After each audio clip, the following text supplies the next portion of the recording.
It's the Brandon Cruz Daily Fantasy Podcast, where I go and look at loan plays and strategies specifically designed for GPPs, the show for people who are already informed on daily fantasy sports and these contest operate. If you have any questions relating to NASCAR that isn't a stupid question, feel free to shoot it to me and BrandonCruzDFS on Twitter. Most importantly, take everything you hear with a grain of salt and use your judgment when making entries. Additionally, if you have gambling addiction, that's not my problem. Check your sense of feelings at the door, yada, yada, yada. You guys get the gist at this point. We're talking about the Xfinity Series at Dover this weekend. Now, there is 2 races.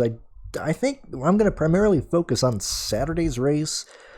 I don't think I need to baby you guys through each race. I mean, at this point, you guys know who I like and who I don't like, or what to look at and what not to look at. And when you're in a doubleheader weekend, you just look at the first race, and whoever performed well, the people who had the best lap time, the people who you think are going to improve, that's who you want to look at for Sunday. So, I mean, Sundays is usually where I like to let people, go on their own, check something out. If you got a gut feeling about something, go try it out on Sunday. You have the data, basically a practice data from Saturday's race. You can use that for Sunday's race. You can look at how these competitors are approaching the race, what their lap times are, or how they're doing in the race. If you're watching and pay attention, I mean, you guys can figure it out from there.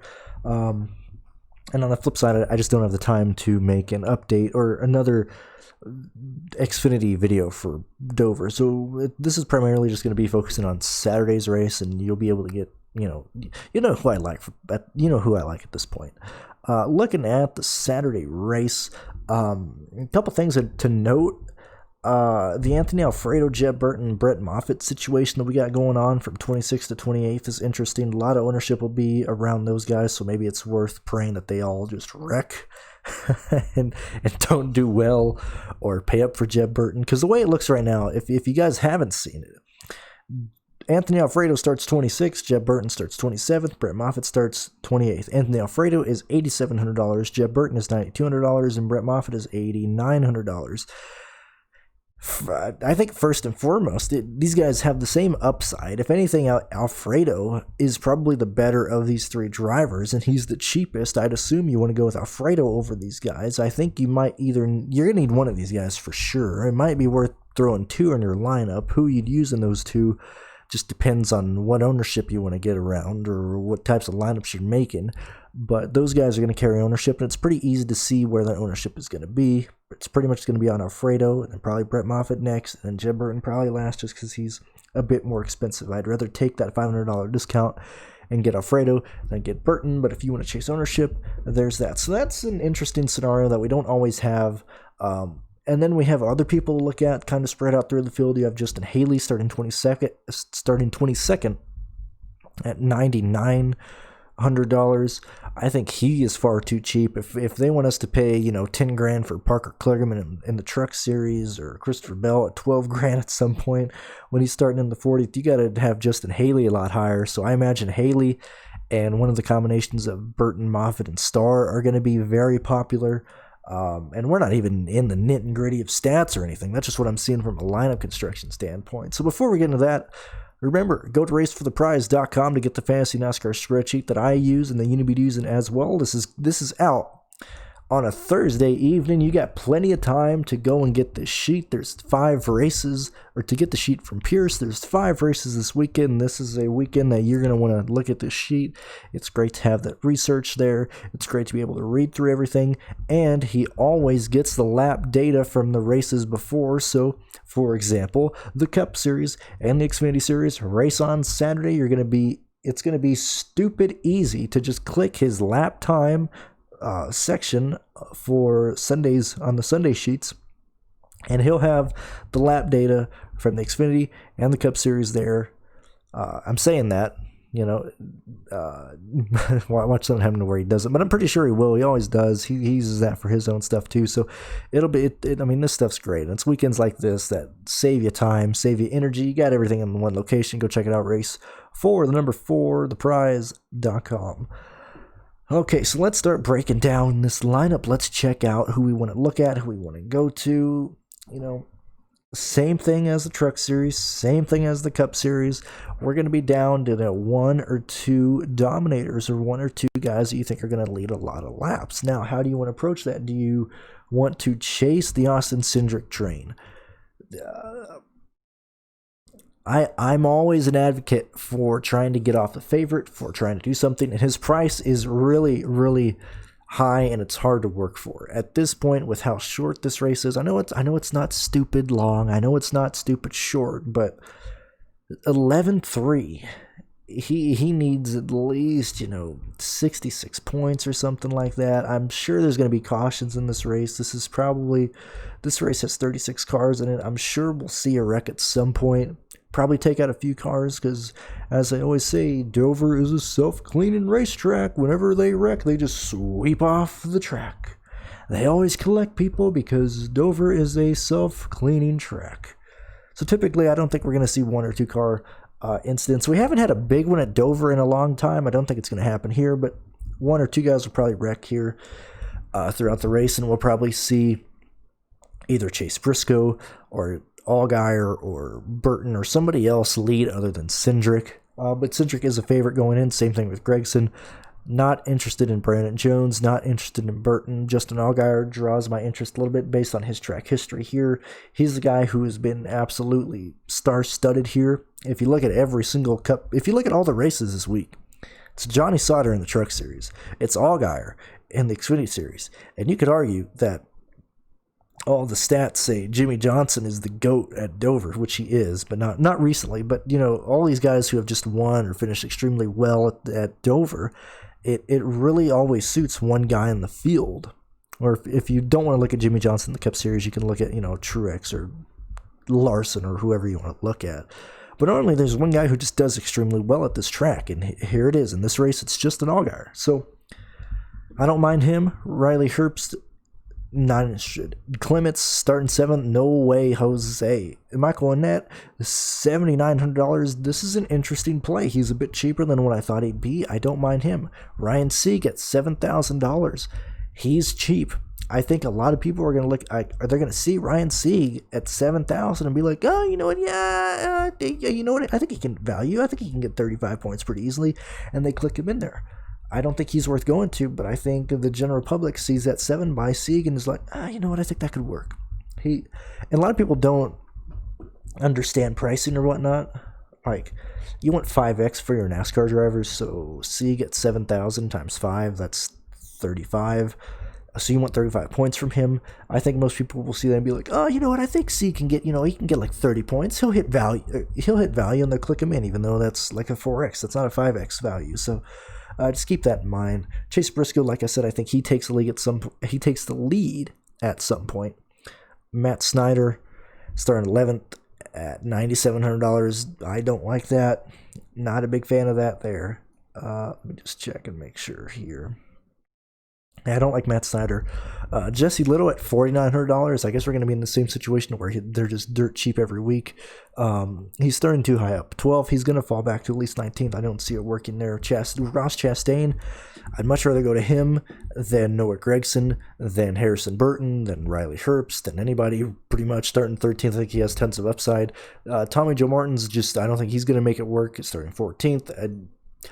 Nobody's gonna play him, for Tommy's sake. I assume he's in so much debt he can't even think. Like if he doesn't do well, don't be surprised if you just see Tommy Joe Martins jump off a cliff, because these investments he's making have not panned out. Starting 14th, he needs something to do well in real life to get his life on track. I don't see it happening there. I don't see it working for DFS. Stephen Light, starting 15th, $4,700. I don't like that. Bailey Curry, don't like that either. Starting 16th, $6,300. Not a big fan. BJ Mccloud, part of the JD Motorsports bandwagon. If you look at what's going on with those fellers, they're all... it's quite funny, actually. If you look at JD Motorsports, you'll see that they've posted... that they are all sponsored by the same sponsor, which is Dryden, I think.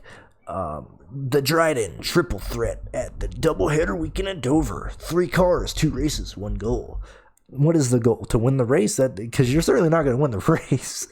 Everything else is accurate. But you got BJ Mccloud in the number 6 car, in a sponsor car. It's not just a red car.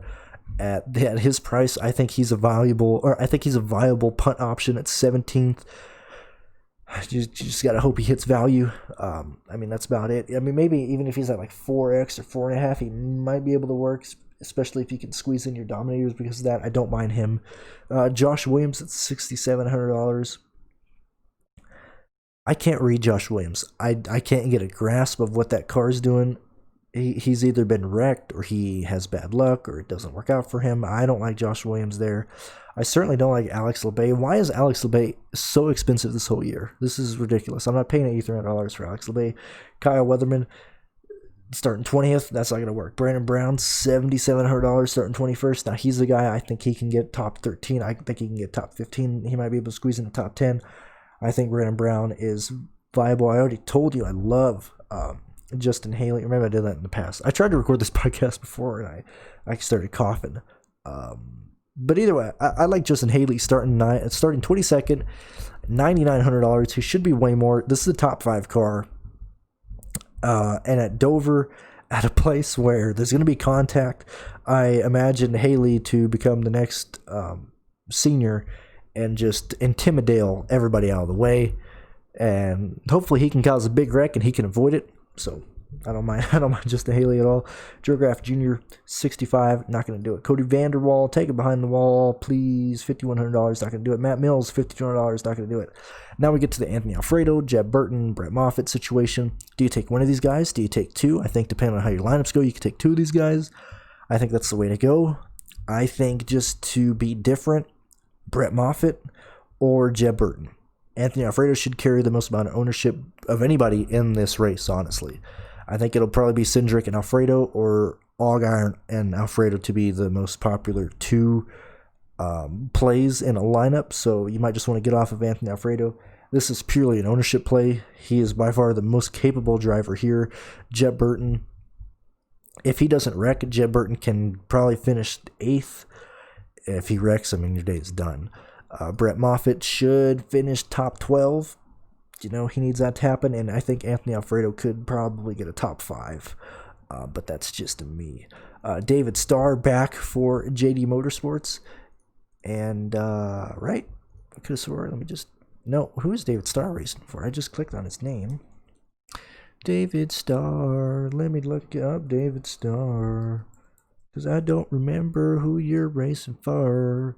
Oh, David Starr. Okay, yeah, he's an SS Greenlight Racing Machine 07 car with the Rick Ware sponsor of the Jacob Companies, blah, blah, blah.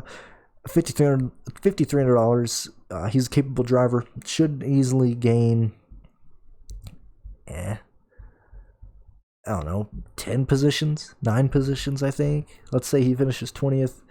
I might be able to finish better than 20th, man. Might be able to finish 18th, 17th. Don't mind him at all. I don't mind Jeffrey Earnhardt. Yet again, he's part of that JD Motorsports group with a sponsored car. I think this is a place where you can just shove in David Starr or Jeffrey Earnhardt for your value play or your punt play and be okay to where you don't have to worry about it, to where you don't have to be like, oh my God, is my punt play going to start? Is he going to have a motor issue? You don't got to worry about that. Corbin Foster, $5,600. Who the heck is he racing for? He is in 36 for Mario Goslin. I don't like that at all. I'd much rather pay the discount for Starr and Earnhardt. Stephen Parsons is interesting. He's got a sexy looking 99 car this weekend, $7,200.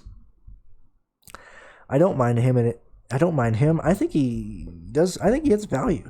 If you look at how he's ran this year in capable cars, 17th at Pocono, 23rd at Texas. I'm not going to look at the 30th at Homestead and Homestead number 2. Those are flukes. He wasn't even in the conversation for DFS because he was late entry. He was late additions to the starting grid. So not looking at that. Parsons may be able to squeeze out a top 20. If that happens, he should be able to pay off his price. Colby Howard, not interested there. Chad Fisherman. I don't think you need to go Chad this weekend. You can go Jeffrey Earnhardt. You can go Brett Moffett. You can go Jeffrey Earnhardt, you can go David Starr, you can go BJ Mccloud. I don't think you need Chad Fitchett. Maybe he's the play. Nobody's going to be on him. That's interesting. Maybe game theory says play Chad Fitchett with the lower ownership. But that's about the only way I want to play him. Vinnie Miller at 79, and then Timmy Hill, starting 36. $7,600 in the Hattori. No, Stephen Light is in the Hattori car. So Timmy Hill is in the He's in the 66 for Carl Long. I want to know why Stefan Light has been in the 61 car these last couple weeks. I'm trying to figure that out. Do they think he's a better thing, or was Hattori not happy with how Timmy Hill was doing? I'm not too sure there. Timmy Hill, you got to check and see what that 66 car is doing, if they're sponsored or not. Last week at Daytona, I think Cram was in the 66 car, and he was off the pace. It was a sponsored ride, but he ended up parking at the road course. So we just have to see what the sponsorship for the 66 car and Timmy Hill is, or who they are. But now let's go back and look through the people that I like, because this is how you people get the picks. You guys like when I say picks, or at least the guys I like. So going down the list from top of the grid, the people that I like Cindric, I like Gregson, I like Allgaier, I like Annette, I like Sieg, I like Briscoe, I like Little. If you want to be different, if you're a gambling man, why not? I like BJ Mccloud, I like Brandon Brown, I love Justin Haley, I love Anthony Alfredo, I love Burton, I love Moffett, I like David Starr, I like Jeffrey Earnhardt, I like Stephen Parsons, I like Chad Fitchup, and I'll probably end up throwing some Jones, or a Herbst, or people around who good one-offs, or just GPP plays in those in certain lineups. But those are the guys that I really like entering this week. So if you look at how we're gonna look at lineups, let me go ahead and open up DraftKings. So I like to act like I'm a casual making lineups, and boy, the casuals are I can't tell. I know in the last video in the truck series I said there'll be an influx of people, which does happen here and there. Sometimes there's overlay, sometimes there's not. I feel like there's more people playing NASCAR during these big weekends just because it's there, and people are wanting to gamble their money away. So I don't know. I don't really know what to say, especially with the Indy 500 going on Sunday. I doubt that Xfinity Series contest is going to fill. We'll probably see overlay on Sunday morning.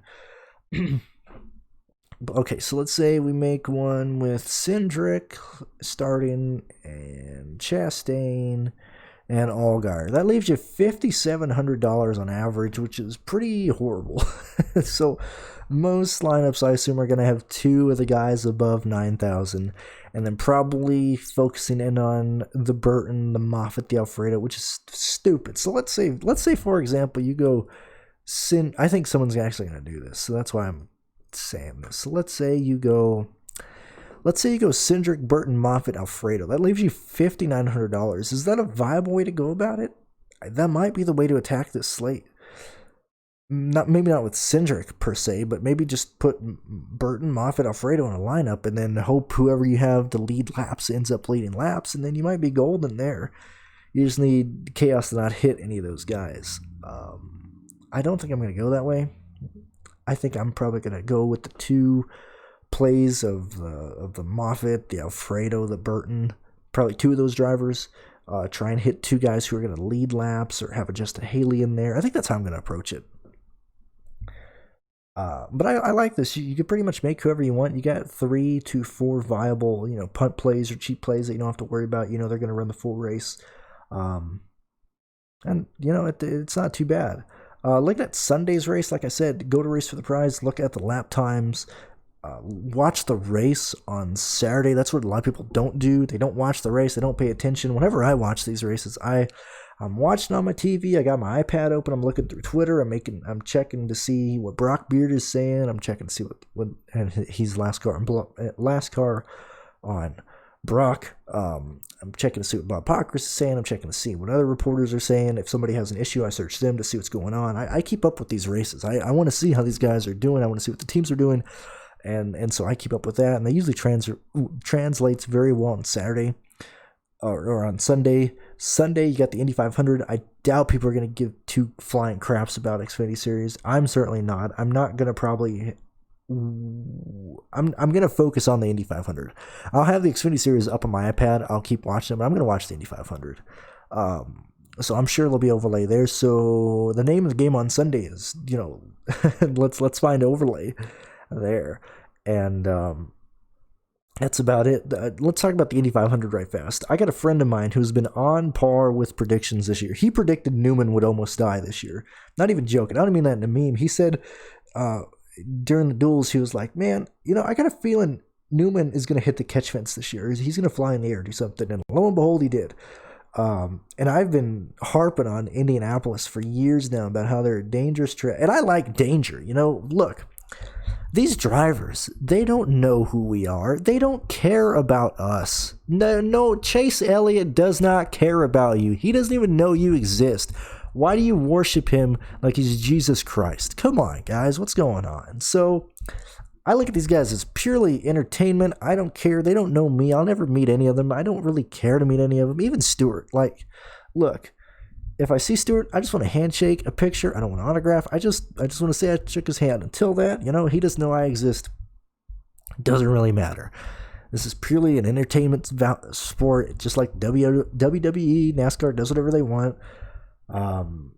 So yeah, like same thing goes with the IndyCar drivers. I don't know who they are. They don't know who I am. There's a mutual respect of we don't acknowledge each other. So if they die, I don't really care. So let's say, what are the odds of somebody hitting the scoring pylon? I've said this before, and people are like, "Oh, well, nobody's ever hit the scoring pylon before. That's never going to happen. They wouldn't build it there." Look, that track is designed by a bunch of idiots. That's one of the most poorly designed racing circuits on the planet right now at a professional scale of this caliber of IndyCar.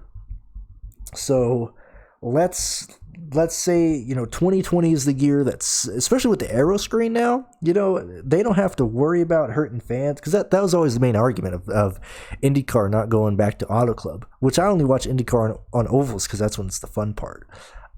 And I guess, if you're not into this, we're pretty much done talking about Xfinity Series.